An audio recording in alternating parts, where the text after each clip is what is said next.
In today's video, I'm going to teach you how to remove a filter in Google Sheets, an essential skill for anyone who frequently works with spreadsheets and needs to return a data set to its original unfiltered state. Let's dive right in and get started. First, you'll want to open up the Google Sheet where you have previously applied a filter. Make sure you're logged into your Google account and navigate to Google Sheets. Open the document you're working with by either selecting it from your recent files or locating it in the specific folder it's been saved to.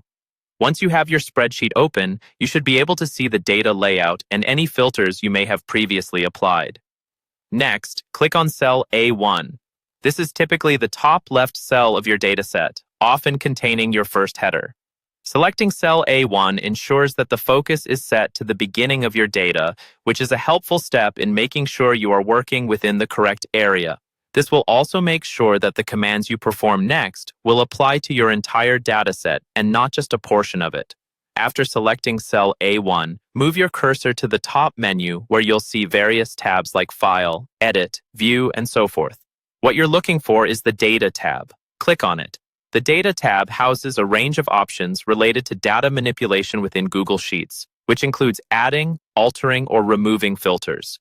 Once you've clicked on the Data tab, a drop-down menu will appear. This menu provides numerous options, from sorting data alphabetically to managing your filter views. Now within this menu, you'll want to locate the option labeled Remove Filter. Clicking on it will immediately clear any filters that have been applied to your dataset, returning all your previously hidden data back to a visible state. This is particularly useful when you wish to view all your data at once, or when you're planning to apply a new filter and need to start fresh. And that's it. The filter applied to your data should now be effectively removed, showing your full dataset as it was initially. As a tip, clearing the filter often helps to avoid any confusion or errors that might occur if you're working with filtered and unfiltered data simultaneously. Always ensure that any important filtered views you intend to use again are saved using filter views before removing them. I hope this guide has been helpful to you in clearing filters in Google Sheets. Remember, managing filters effectively can significantly streamline your data management tasks. Thank you for watching, and don't forget to like and subscribe for more helpful tutorials on mastering Google Sheets and other productivity tools. See you next time.